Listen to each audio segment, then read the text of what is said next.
नमस्कार, स्वागत आहे तुमचं अलकाराव किचनमध्ये. आज आपण बघतोय भाजीचा मसाला.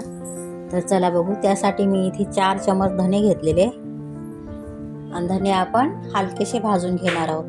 जास्त पण कलर चेंज करायचा नाही आणि तेल न टाकताच आपल्याला सुकेच असे भाजून घ्यायचे धने. तर आता हे काढून घेतलेले मी. 2 चमच जिरं घेतलेले आहे. जिरं पण आपल्याला असंच भाजून घ्यायचं आहे. त्या अगोदर त्यामध्ये मी 1 मोठा चमच भरून शहाजिरं टाकून घेते. तर शहाजिरं टाकल्यामुळे पण आपल्या भाजीला खूप छान टेस्ट येते, म्हणून दोन्ही जिरे आपल्याला हलकेसे भाजून घ्यायचे. थोडासा आपला कलर थोडासा चेंज झाला की काढून घेऊया.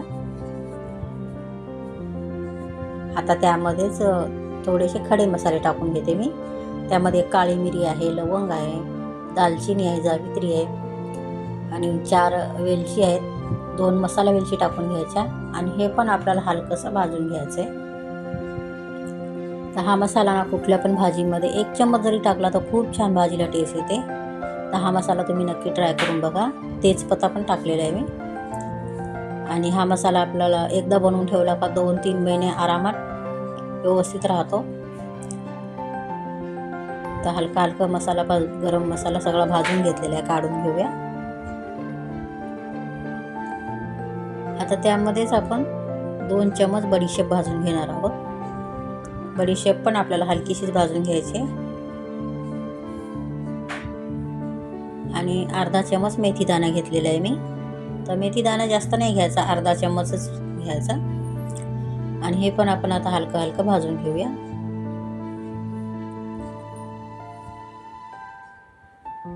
आता त्यामध्ये 4-5 काजू आणि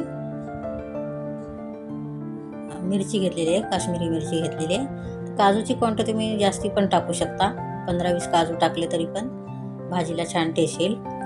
आणि हे मेन म्हणजे त्यामध्ये हे चणे टाकायचे. तर या चण्यामुळे आहे ना आपल्या भाजीला खूप छान टेस्ट पण येते आणि थिकनेस पण खूप छान येतो, म्हणून अर्धी वाटी चणे टाकायचे. आता हा मसाला आपण पूर्ण थंड करून घ्यायचा आहे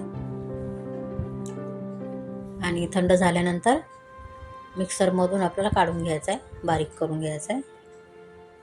आता हा मसाला पूर्ण थंड झाला आणि हे बघू शकता तुम्ही, मिक्सरमधून मी असं बारीक करून घेतलेलं आहे.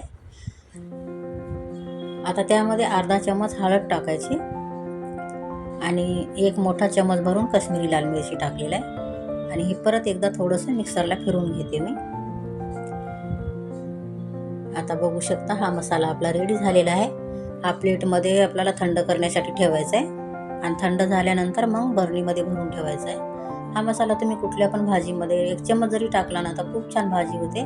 ग्रेव्ही भाजी असू दे किंवा सुकी भाजी असू दे. तुम्हाला हे मसाल्याची रेसिपी कशी वाटली कमेंट करून नक्की सांगा आणि व्हिडिओ आवडला असेल तर 1 लाईक नक्की करा आणि चॅनेलला सबस्क्राईब नक्की करा.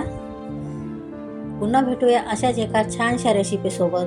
तोपर्यंत स्वस्त खा, मस्त राहा. Bye bye.